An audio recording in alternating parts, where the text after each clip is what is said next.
Hello, today I'll explain how to write functions to find the intersection and the union of two sets without using built-in methods. First, I'll talk about the overall approach for the intersection of two sets. So I will create an empty set or list to store the results. Then I will iterate through each element in the first set and check if that element is present in the second set. If it is, I'll add it to the result set. And the step-by-step behavior of how I would do this is, first I would initialize an empty result collection. And then for each element in the first set, I would check if this element is in the second set. If it is, I'll add it to the result. Then I would return the result collection, which contains all the elements common to both sets. The big O performance in this, or checking if an element is in a set, is generally O1. Iterating through all elements in the first set is On, where n is the size of the first set. So the overall time complexity is On. Then I'll talk about 3 test cases where this approach would be tested to see if it works.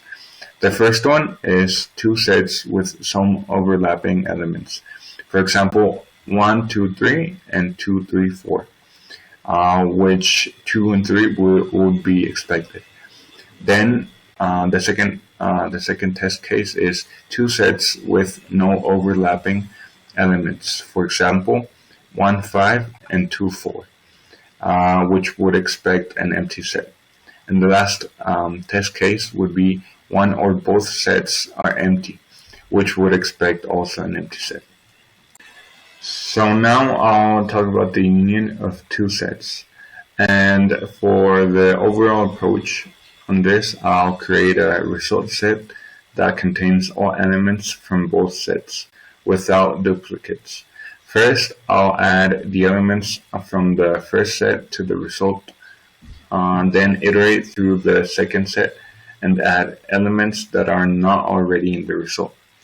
And the step-by-step behavior of how this would work is, first I would initialize an empty result collection, then add all the elements from the first set to the result.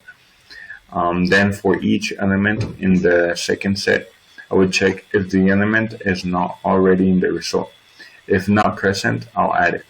Then return the result collection containing all the unique elements from both sets. The big O performance on adding all elements from the first set is On. For each element in the second set, checking presence is O1. So overall complexity is On plus M, where N and M are the sizes of the 2 sets. And for the test cases where I would test if this approach works, the first one would be 2 sets with overlapping elements. For example, 1, 2, 3, and 3, 4, and 5. And 1, 2, 3, 4, and 5 would be the expected result. The second test case would be 2 sets with no overlap. For example, 1, 2, and 3, 4. And the expected result would be 1, 2, 3, and 4. Then for the third test case would be where 1 or both sets are empty. And the expected result would be the non-empty set, or empty if both are empty. So thank you for watching.